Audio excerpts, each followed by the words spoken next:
Bom dia, meu irmão, bom dia, minha irmã. A graça de Deus seja sobre a sua vida e que a magnitude do Senhor, o poder de Deus, possa fazê-lo potente, especialmente para vencer as suas lutas. Hoje eu queria falar um pouco sobre os membros do corpo. E esse corpo eu me refiro à Igreja de Nosso Senhor e Salvador Jesus Cristo. Em 1 Coríntios capítulo 12, o apóstolo Paulo inicia o seu discurso falando a respeito dos dons espirituais e, portanto, ele foca aspectos do corpo tão interessantes, tão importantes para a nossa vida. Diz assim a palavra: a respeito dos dons espirituais, não quero, irmãos, que sejais ignorantes. Por isso vos faço compreender que ninguém que fala pelo Espírito de Deus afirma anátema Jesus. Por outro lado, ninguém pode dizer Senhor Jesus, senão pelo Espírito Santo. Os dons são diversos, mas o Espírito é o mesmo. Ainda lá no versículo 11 desse mesmo capítulo, a Bíblia diz: mas um só é o mesmo Espírito, realiza todas estas coisas, distribuindo-as como lhe apraz, a cada um individualmente. Aí nós vamos para o aspecto da unidade orgânica da igreja. Pois em um só Espírito todos nós fomos batizados em um só corpo, quer judeus, quer gregos, quer escravos, quer livres, e a todos nos foi dado beber de um só Espírito.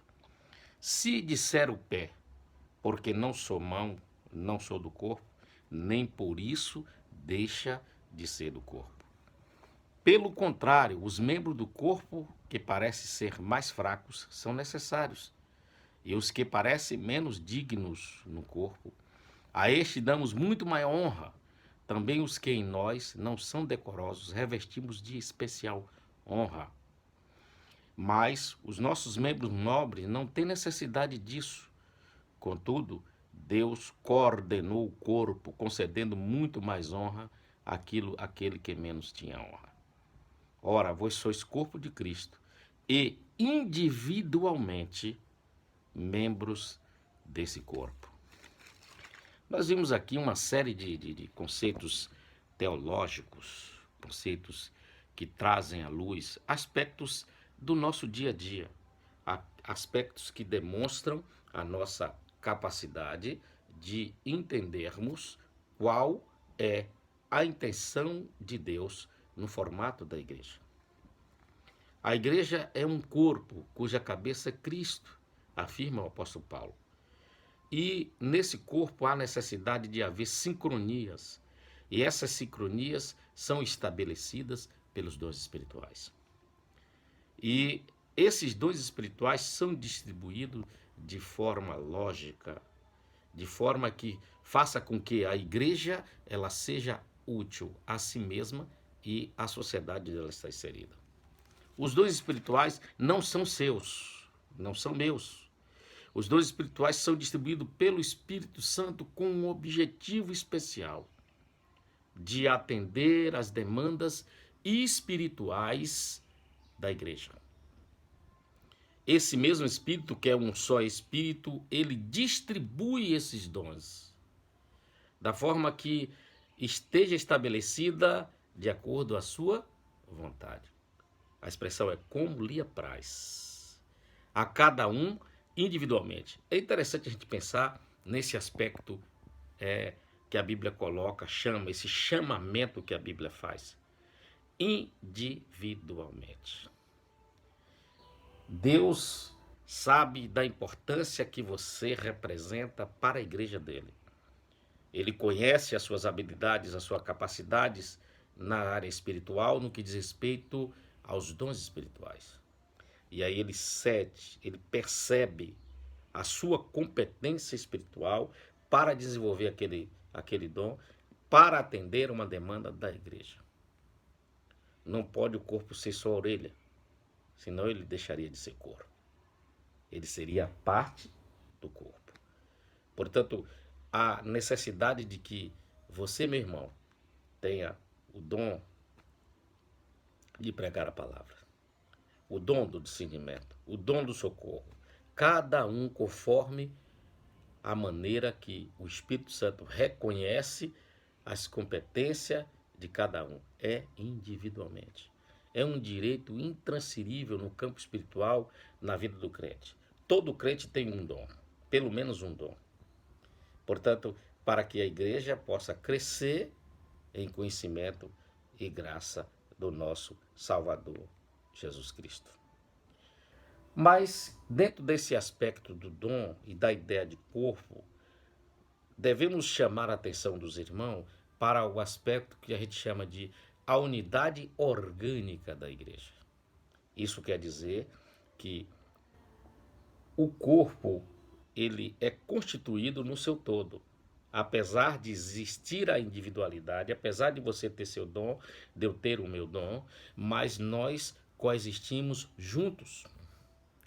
Não somos corpo se vivermos de modo separado. E é interessante que a assertiva bíblica, o princípio da palavra de Deus é: se o pé disser, eu não sou mão, não sou do corpo, nem por isso deixa de ser do corpo. É indissolúvel. O corpo de Jesus Cristo, que é a sua igreja, ele é indissolúvel, apesar de suas partes constituídas individuais existirem, sendo uma representação do corpo e da igreja de nosso Salvador e Senhor Jesus Cristo. Não podemos, de sob hipótese alguma, achar porque não sou olho, não sou do corpo. Continuarei sendo do corpo, porque o corpo de Jesus, ele é indissolúvel.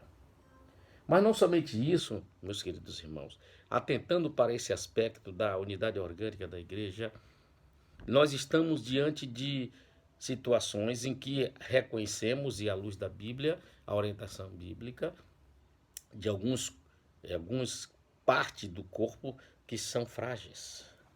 Veja o versículo 22 do capítulo de 1 Coríntios 12, 22 e 23. Pelo contrário, os membros do corpo que parecem ser mais fracos são necessários. Olha que eu disse que o corpo de Jesus ele era indissolúvel. Às vezes a gente diz assim, olha para a pessoa e diz, mas fulano não tem nenhuma importância. Engana-se você. Mas fulano é só caladinho lá no canto. Engana-se você, aquela pessoa tem um dom espiritual. Aquele irmão também é usado por Deus e talvez você nem saiba disso. Nem perceba isso. Por conta dos conceitos sem consistência espiritual que você lança sobre a vida de seu irmão. Portanto, os membros do corpo mais fracos são necessários. Não há dispensa de pessoa alguma, seja por conta da sua fragilidade na área econômica, seja por conta da sua fragilidade na área relacional, seja por conta da sua fragilidade de qualquer que seja o aspecto da vida, todos são indispensáveis. E o 23 diz assim, os que nos parecem menos dignos no corpo, a este damos muito mais honra. Parece que é uma concordância do apóstolo Paulo em achar que não é nada demais se cometer erros e falhas. Ser fraco. Não. Ele quer dizer que nenhum de nós somos indispensáveis. Porque nós precisamos, meus amados irmãos, dar honra às pessoas, reconhecer as pessoas. As pessoas não são totalmente ruins. Elas têm qualidades, elas têm importância, elas têm adequação para uma determinada função na igreja do nosso Senhor Salvador Jesus Cristo. Portanto, esqueça isso. Todos nós precisamos um dos outros. Nós somos a igreja do Senhor Jesus Cristo. E Paulo assevera isso tão fortemente no versículo 27, meus irmãos. Ele assegura isso para nós com uma força extraordinária. Ele diz assim, ora vós sois corpo de Cristo. Vós sois o corpo de Cristo. Ele não diz, aqueles vasos de maior honra são um corpo de Cristo. Ele não discrimina quanto à qualidade, quanto à importância da pessoa, quanto ao ministério que a pessoa realiza na igreja. Mas ele diz, ora, vós sois o corpo de Cristo. E, individualmente, membros desse corpo. Isto é, você é uma representatividade da Igreja de Jesus. Portanto, atente para isso. Em dias de conflitos e dificuldades e tempestades, você é a Igreja de Jesus. Você representa o corpo de Cristo. Você representa a força de Jesus. E olha que Jesus afirmou categoricamente, no mundo tereis aflições, mas tende bom ânimo, eu venci o mundo. Você tem a força de Deus, a força do Espírito Santo e a força de Jesus para vencer o mundo. E você é a igreja. Você precisa atentar para a importância de cada membro da igreja, para a importância de que cada um tem na execução, no exercício espiritual da entrega dos seus dons para Deus, a fim de que a igreja do Senhor, que somos nós, o corpo dele, seja edificado para a glória de Deus Pai. Uma paz para você, um bom dia no nome de Jesus.